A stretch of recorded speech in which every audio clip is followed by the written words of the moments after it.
বলিউড অভিনেতা সাইফ আলী খানের উপর হামলার ঘটনার প্রায় ১ মাস হলেও এখনও থামেনি বিতর্কের ঝড়। গত জানুয়ারি মাসের ১৬ তারিখে নিজের বাসভবনে আত্মায়ীর ছুরিকাঘাতে গুরুতর আহত হন সাইফ। এরপর পুলিশ অভিযুক্ত শরীফুল ইসলামকে গ্রেফতার করলেও পুরো ঘটনা নিয়ে নানা প্রশ্ন এবং সন্দেহ উঠে।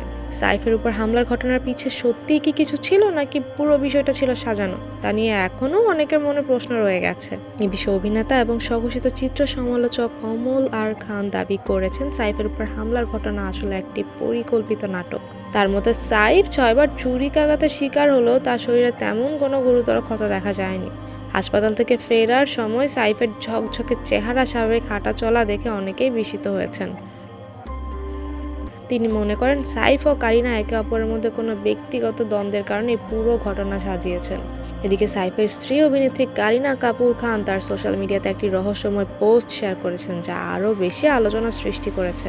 পোস্টে তিনি লিখেছেন, জীবনে বিয়ে, বিচ্ছেদ, ভয়, শিশুর জন্ম, প্রিয়জনের মৃত্যু, এই বিষয়গুলো আপনি কখনোই বুঝবেন না যতক্ষণ না এগুলো আপনার জীবনে ঘটে। যখন পরিস্থিতি আপনার জীবনে আসে তখন আপনি বুঝতে পারবেন যে বাস্তবতা কিছুটা ভিন্ন। কারিনার এই পোস্টের মাধ্যমে তিনি কি বার্তা দিতে চেয়েছেন তা অনেকের মধ্যেই সৃষ্টি করেছে কৌতূহল। এদিকে রবিবার সাইফকে লীলাবতীর হাসপাতালে দেখে আবারও অনুরাগীরা উদ্বিগ্ন। পরে জানা গেছে এদিন রুটিন চেক আপের জন্যই হাসপাতালে যেতে হয়েছে অভিনেতাকে। তবে এদিনও সাইফের সঙ্গে দেখা যায়নি তার স্ত্রী কারিনা কাপুরকে, যা আরও সন্দেহের সৃষ্টি করেছে। বলিউডের এই হামলার ঘটনা শুধুমাত্র মিডিয়ায় নয়, মুম্বাই প্রশাসন এবং সাইফের নিরাপত্তা ব্যবস্থাকেও কাঠগড়ায় দাঁড় করিয়েছে।